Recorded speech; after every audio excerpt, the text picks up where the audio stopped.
Good evening, ladies and gentlemen, and welcome to the Global Creative Arts Association presentation of William Shakespeare's Macbeth, a Scottish play. We've been working very hard on this. We've been working very hard on this. A lot of us.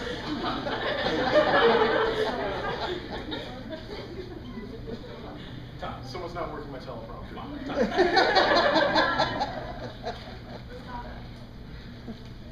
The play was first performed in 1606.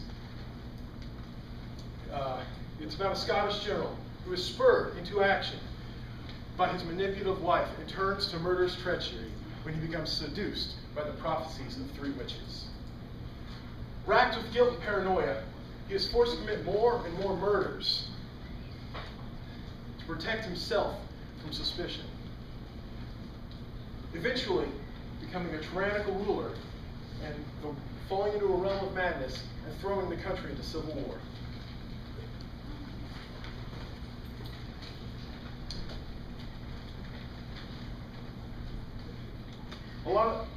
The Global Creative Arts Association is going to be taking a trip to Scotland and Ireland next year. Actually, this year. A lot of the students in this play are going to be going on that trip. And every place that is mentioned in this play, we are going to be visiting.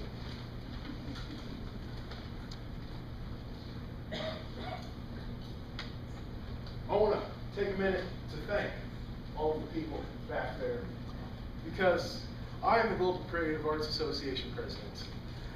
And this is my last thing that I'm going to get to do during my tenure.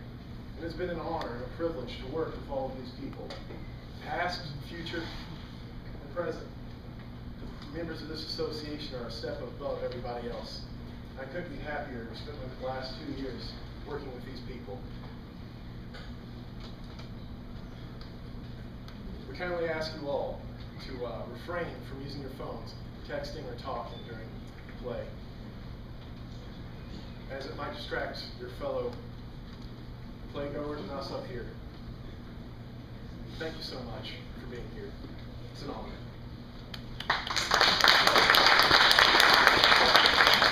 Without further ado, we present to you Macbeth.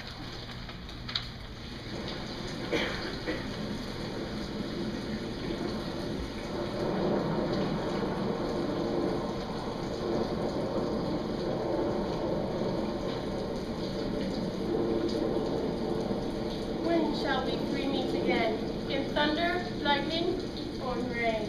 When the hurly done, when the battle's lost and won. That will be air, the sun. Where the place? There you will be back.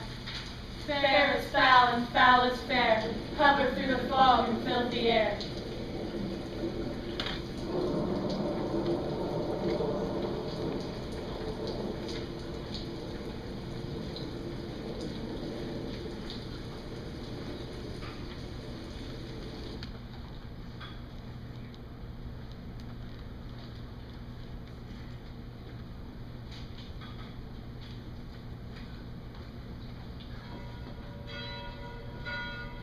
Blame in his hats.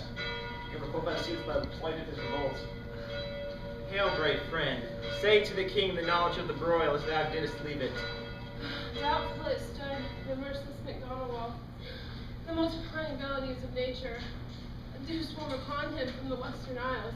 Of kerns and gallivants is supplied, and fortune on his temporal smiling shows like a rebel's horror, but all's too weak. For brave Macbeth, well, he deserves that name, disdaining fortune with his brandished steel carved out of passage, till he faced the slave, which ne'er shook hands nor bade farewell to him, till he unseamed him from the nave of the chaps and fixed his head upon our battlements. That ain't cousin, believe it, gentlemen. But I am faint, my wounds cry for help. Go get your surgeons. Your way.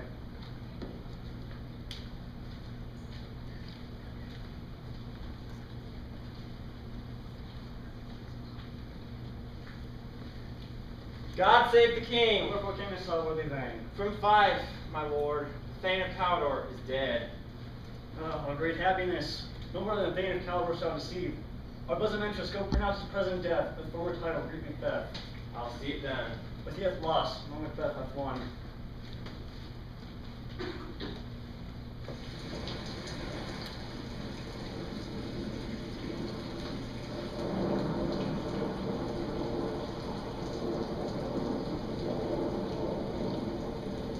Where hast thou been, sister? Killing flies. Look what I have, kill me, sister. Here I have a pilot stump, wrecked his homeward, he did come.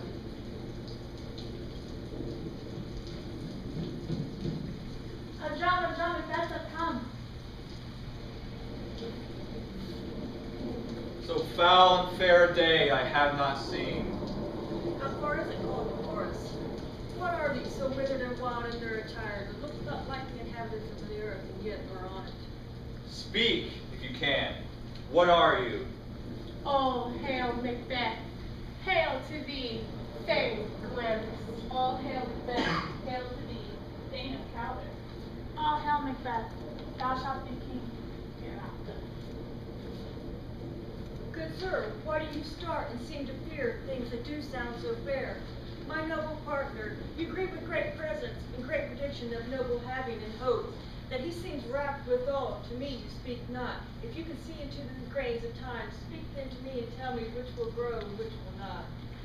Hail, hail, hail, lesser than Macbeth and greater. Not so happy yet, much happier. Thou shalt be king, though thou be none, so all hail Macbeth and faithful. Faithful and Macbeth, all hail. Stay, you imperfect speakers. Tell me more. By Sindel's death I know I am Thane of Glamis, but how of Cawdor? The Thane of Cawdor lives, a prosperous man, and to be king stands not within the prospect of belief, no more than to be Cawdor. Say from whence you owe this strange intelligence. Speak, I charge you. Are they banished? Into the air. Were such things here that we do speak about? Or have we eaten on the insane root that takes a recent prisoner? Your children shall be kings. You shall be king. The Thane of Cawdor too, went it not so. To the self-same tune and words. Who's here? The king hath happily received the news of thy success. And for an earnest of greater honor, he bade for me, call thee Thane of Cawdor, in which addition, hail, worthy Thane, for it is thine. The Thane of Cawdor lives. Why do you dress me in borrowed robes? Glamis and Cawdor. Do you not hope your children shall be kings, when those who gave Cawdor to me promised no less to them? 'Tis strange, and oftentimes, to win us to our harm, the instruments of darkness tell us truths, win us with honest trifles, to betray us in deepest consequence. Cannot be ill, cannot be good. If ill, why hath it given me earnest of success, commencing in a truth? I am Thane of Cawdor. If good, why do I yield to that suggestion, whose horrid image doth unfix my hair, and make my seated heart knock at my ribs against the use of nature? Look how our partners are at. If chance will have me king, why chance may crown me without my stir. Were the Macbeth that we stay upon your leisure. Give me your favor. My dull brain is wrought with things forgotten. Let us toward the king.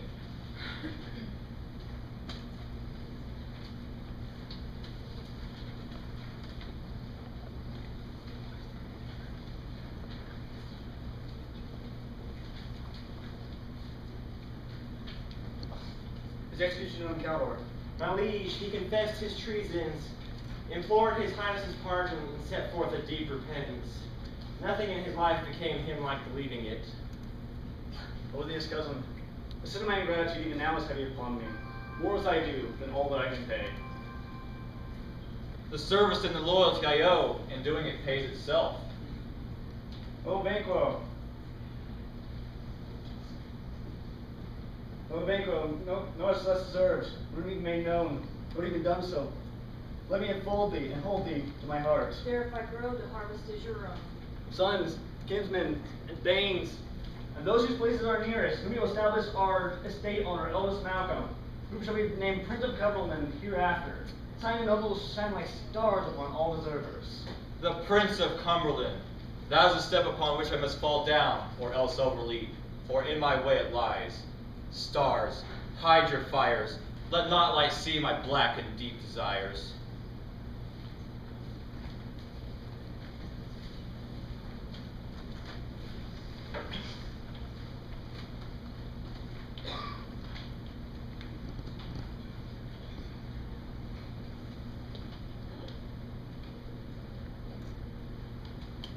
A letter for you, my lady.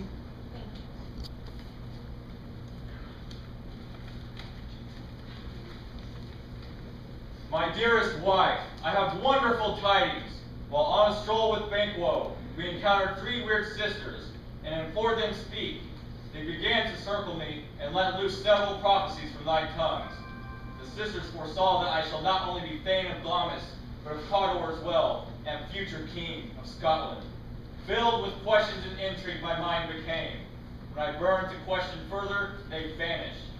Then came missives from the king, who all hailed me Thane of Cawdor, by which title before these weird sisters had saluted me, along with Hail, King that shalt be.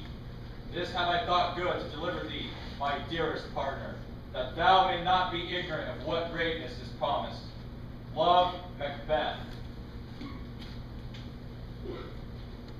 Glamis thou art, and Cawdor, and shalt be what thou art promised. Yet do I feel thy nature. 'Tis too full of the milk of human kindness to catch the nearest way. Hie thee hither, that I may pour my spirits in thine ear and chastise with the valor of my tongue all that impedes me from the golden round, which fate and metaphysical aid doth have to see me crowned withal. What is your tidings? The king comes here tonight. Thou art mad to say it. So please you, it is true. Our thing is coming. One of my fellows at the speed of him, almost dead for breath, had scarcely more than they could dismiss him. Give him to thee. He brings great news. The Raven himself is hoarse. that croaks the fatal entrance of Duncan under my battlements. Come, you spirits, that tend on mortal thoughts, unsex me here, and fill me from the crown to the toe-top full of direst cruelty. Make thick my blood. Step up the access and passage to remorse that no compunctious visitings of nature shake my fell purpose, nor keep peace between the effect and it.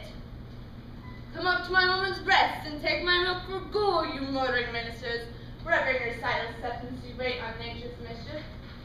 Come, thick night, and pour thee in the dun of smoke of hell, that my keen knife see not the wound it makes, nor heaven peep through the blanket of the dark to cry, hold, hold! Great Glamis, worthy Caldor, greater than both by the all-hail hereafter, thy letters have transported me beyond this ignorant present, and until now the future in the instant. My dearest love, Duncan comes here tonight. And when goes hence? Tomorrow, as he proposes. Oh, never shall some that morrow see. Leave all the rest to me.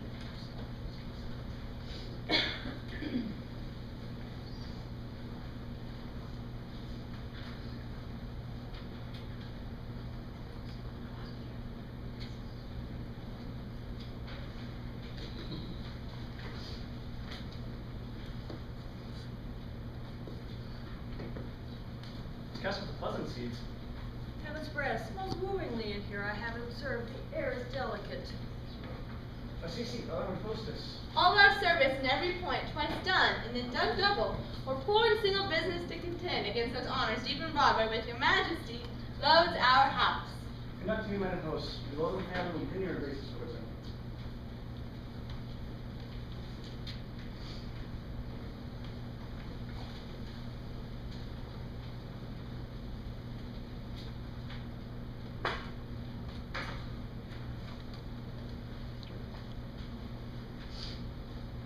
He's here in double trust. First, as I am his kinsman and his subject, strong both against the deed. Then, as his host, who should against his murderers shut the door, not bear the knife myself. Besides, this Duncan hath borne his facilities so meek, hath been so clear in his great office, that his virtues will plead like angels, trumpet-tongued, against the deep damnation of his taking off, and pity, like a naked newborn babe striding the blast. Or heaven's cherubim, horsed upon the sightless couriers of the air, shall blow the horrid deed in every eye, that tears shall drown the wind. I have no spur to prick the sides of my intent, only vaulting ambition, which overleaps itself and falls upon the other. How now? What news? He is almost supped. Why have you left the chamber? Hath he asked for me? No, you not. He has. We will proceed no further in this business. He hath honored me of late, and I bought gold and pins from all sorts of people, which would be worn now in their newest loss, not cast aside so soon. Was the hope drunk wherein you dressed yourself? Art thou appeared to be the same in thine own active valor as thou art to desire? Prithee, peace. I dare do all that may become a man, who dares do more is none. What beast was it then that made you break this enterprise to me? When you durst do it, then you were a man. I've given suck, and know how tender 'tis to love the babe that milks me. I would, while it was smiling on my face, have plucked my nipple from his boneless gums and dashed the brains out, had I so sworn, as you have done to this. And if we should fail? We fail! But screw your courage to the sticking place, and will not fail. When Duncan is asleep, his two chamberlains will lie with the wine and wassail, so convinced that memory, the warder of the brain, shall be a fume, and the receipt of reason a limbic only. When in a swinish sleep their drenched natures lies in the death. What cannot you and I perform upon the unguarded Duncan? Bring forth men children only, for thy undaunted male should compose nothing but nails.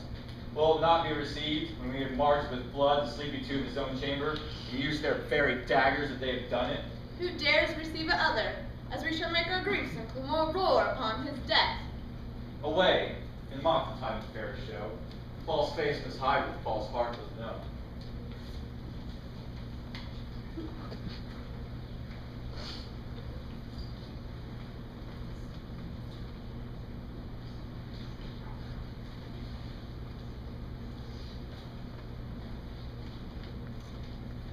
How goes the night, boy? The moon is down. I have not heard the clock.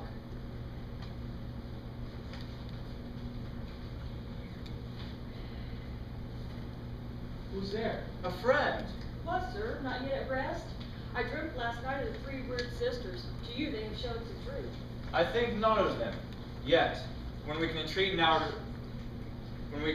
to serve, we would spend it in some words upon that business, if you would grant the time. At your kindest leisure.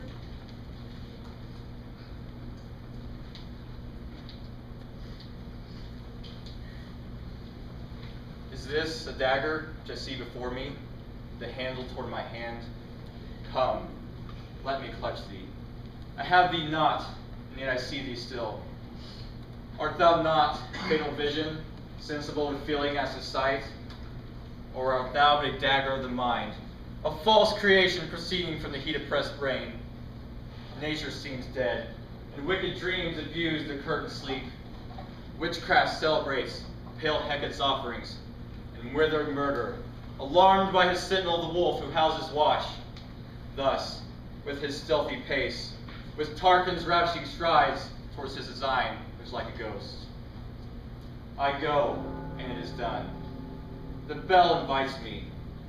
Hear it not, Duncan, for it is a knell that summons thee to heaven or to hell.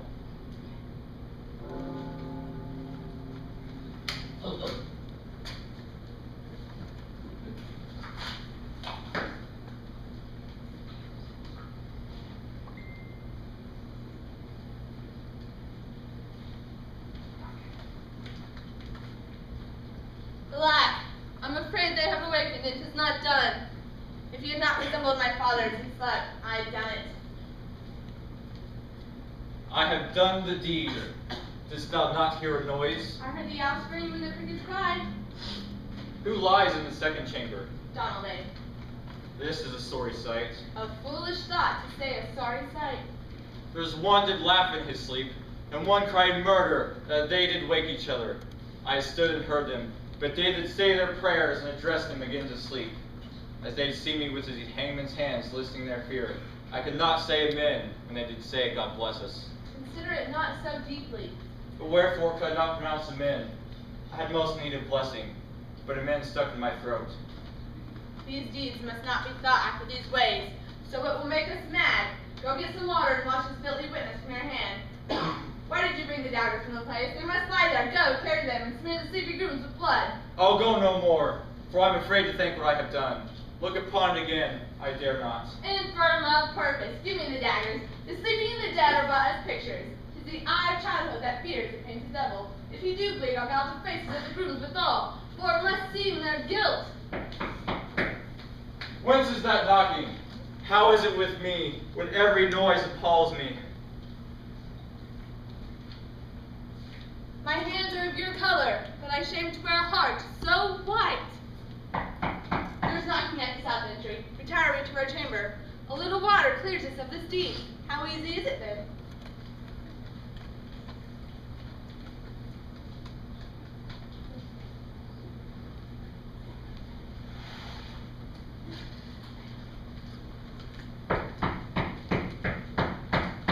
Knock, knock, knock. Who's there in the Beelzebub? Was it so late, friend? Or that you already went to bed, that we do lie so late? Faith, sir, we are carousing till the second pop. Is thy master stirring? Oh, here he comes. Our knocking must have awakened him. Good morrow, noble sir. Tomorrow. Is thy master stirring, worthy thing? Not yet. Oh, he must have called timely upon me, and I must have slipped the hour. Go and attend to him. I'll make so bold to call, for 'tis my limited service. The night has been unruly. Where we lay, our chimneys were blown down, and as they lay, they say, lamentings heard in the air, strange screams and death clamored the livelong night. And some say the earth was feverish and did shake. 'Twas a rough night. Oh, horror! Horror! Horror! Tongue nor heart cannot conceive nor name thee. What is it you say? Most sacrilegious murder! Mean you his majesty? Approach the chamber and destroy your sight with a new gorgon. Do not bid me speak. See, then speak yourselves. Awake! Awake! Ring the alarm bell! Murder! Treason! What's the business that such a hideous trumpet calls to parley the sleepers of the house? Speak! Speak! Oh, gentle lady, 'tis not for you to hear what I speak. The repetition in a woman's ear would murder as it fell. Oh, Banquo, Banquo, our royal master's murdered. Well, alas, what? In our house? Dear Duck, I prithee, contradict thyself and say it is not so.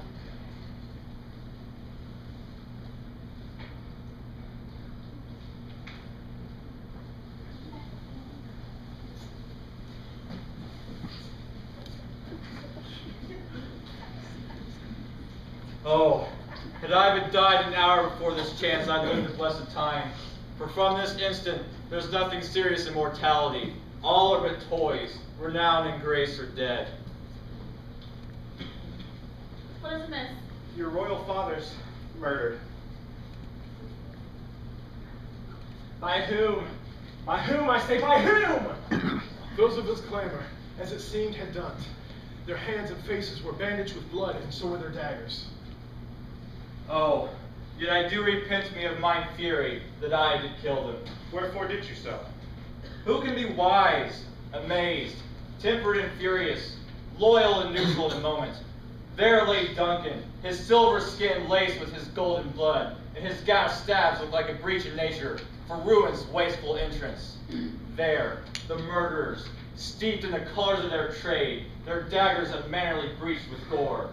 I ask you, who could refrain that had a heart to love, and in that heart courage to make love known? Help me, Hans. See to it, lady. Let me help you, Chief Chambers, my lady.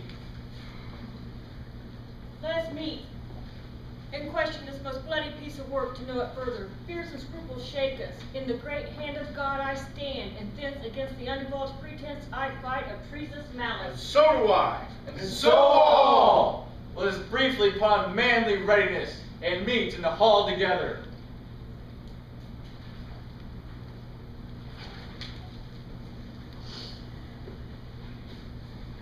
What will you do? I'll to England. To Ireland, our separated fortune shall keep us both the safer. Where we are, there's daggers and men's smiles.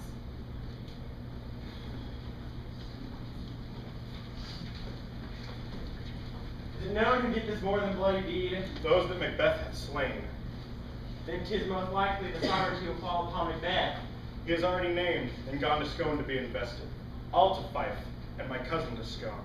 Well, see you things well done here. I hope our old roads rest better than our new.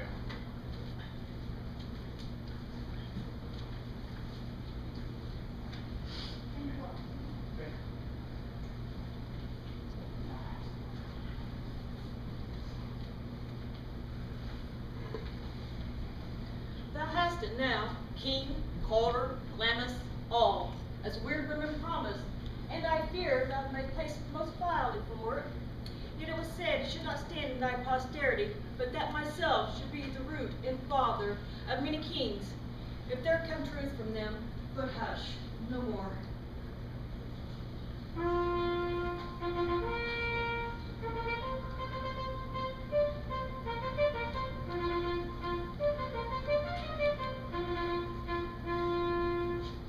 Here's our chief guest. If you have been forgotten, it had been as a gap in our great feast. Tonight we hold a solemn supper, sir, and I'll request your presence. That your highness command upon me, to which my duties are with most indissoluble tie forever knit. Ride you this afternoon? Aye, my good lord. Is it far you ride? As far, my lord, as will fill us the time fix this and supper. Fail not to our feast. My lord, I will not. We hear our bloody cousins are bestowed in England and Ireland, not confessing their cruel parricide, and filling their hearers with strange invention. But of that tomorrow. Goes Fleance with you? Aye, my lord. I wish your horse is swift and sure of foot. Farewell. Sir, a word with you. Attend those men our pleasure. They are, my lord, without the palace gate. Bring them before us. To be thus is nothing, but to be safely thus, our fears in Banquo stick deep. He chid his sisters when first they put the name of king upon me, and bade them speak to him. Then, prophet-like, they hailed him father to a line of kings, and upon my head they placed a fruitless crown and barren scepter in my grip. Thence, to be wrenched with an unlineal hand, no son of mine succeeding. If it be so, for Banquo's issue have I filled my mind. For them, the gracious Duncan have I murdered, to make them kings, the seed of Banquo kings.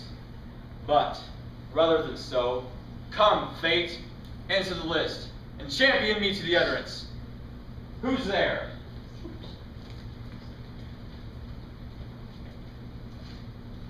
Have you considered my speeches?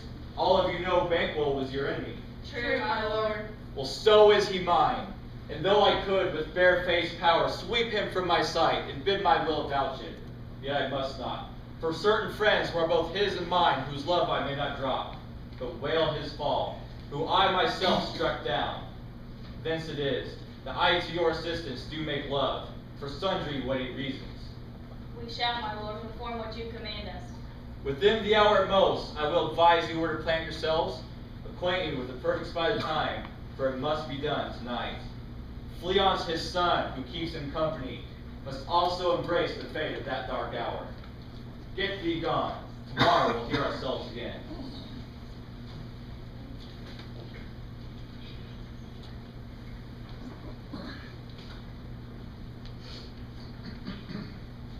How now, my lord?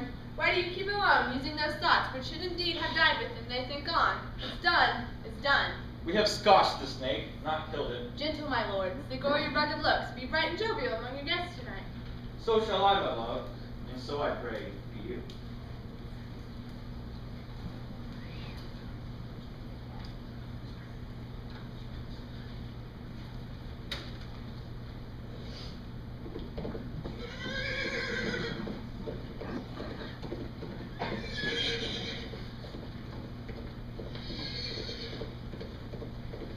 Hark, I hear horses. Give us light there. Then to see the rest already in eye the port. His forces go about. A light, a light. 'Tis he. Will be rain tonight. Let it come down. Oh, treachery! Fly, good Leons, fly! Father! Who did strike out the light? Was not the way. There's but one down, the sun has fled. We have lost the best half of our affair. We'll let the way and say how much is done.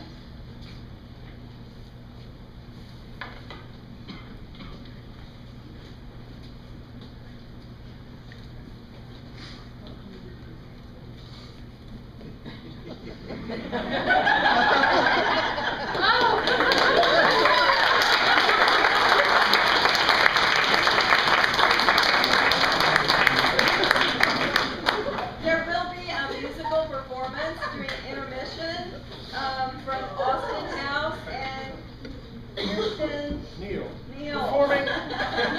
They will be performing an original song written by our own Austin House. So please, sit back and enjoy. Get some popcorn. Do whatever you need.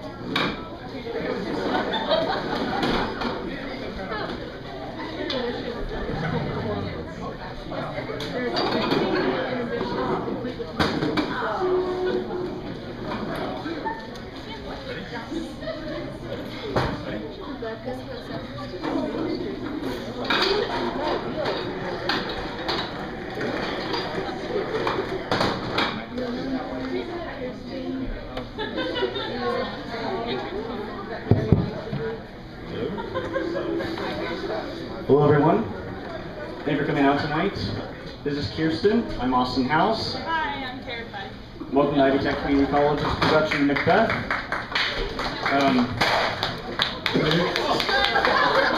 You don't know how many times that light's been kicked. Anyway, so we're going to play you two pieces, and this first one is That's Not Changing.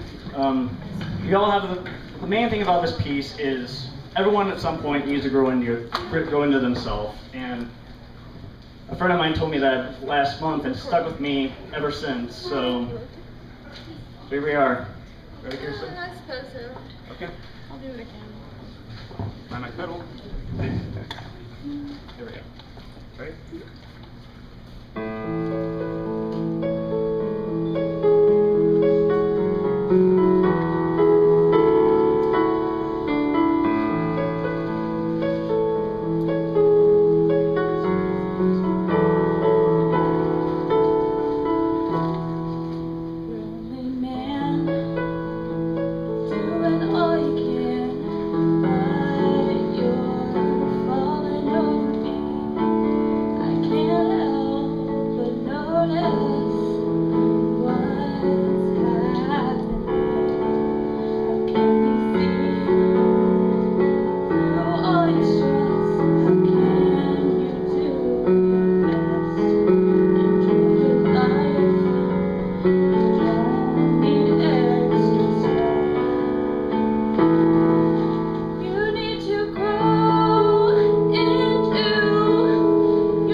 second here.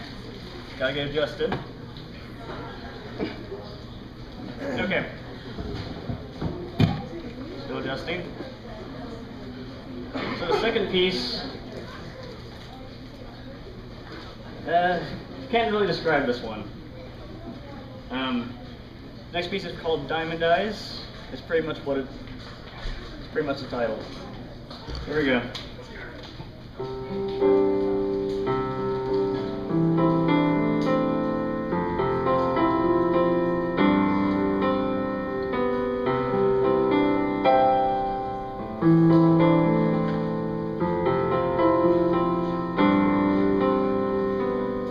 Staring at me, eyes I see, so beautiful, coming from thee, feeling scared, feeling impaired, still eyes comfort me, staying here nervous, do I really deserve this, you with me here, how do I know? Where do I go? 'Cause them eyes still see diamond eyes watching me, viewing all from thee. You and me, one with three, telling the story. Diamonds of thee.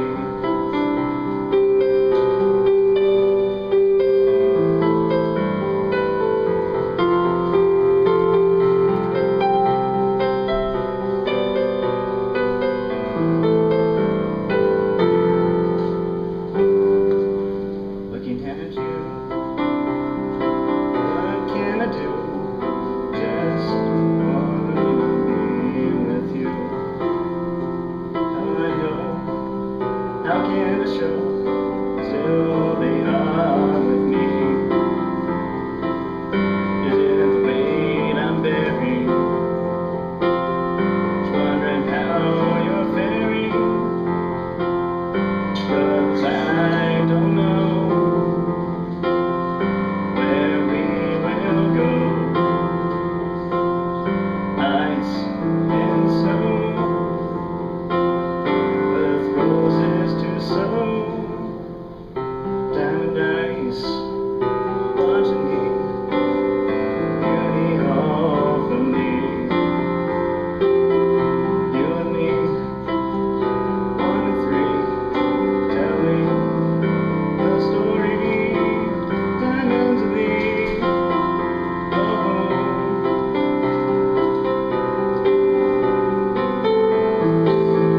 diamond eyes.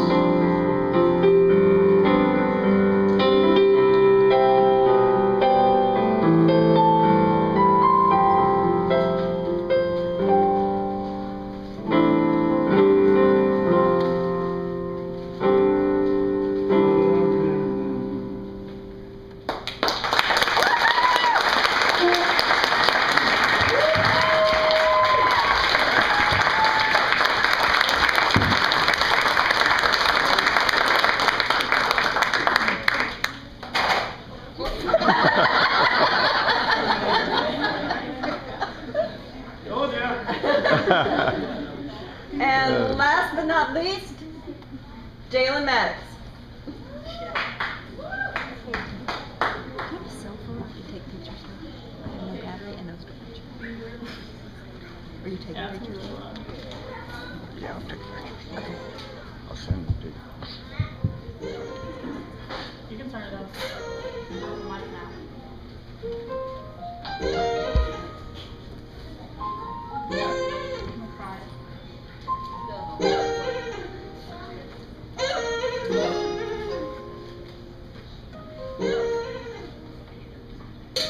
Hey, what's up?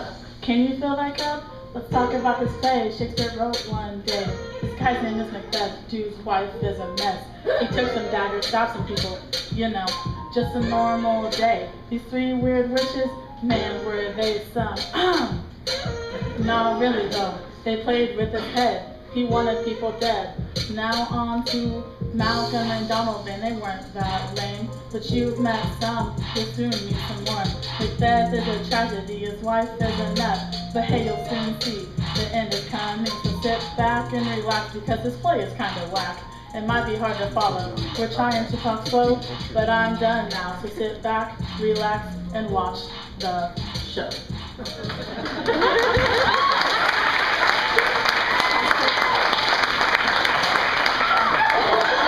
Everybody's kicking it.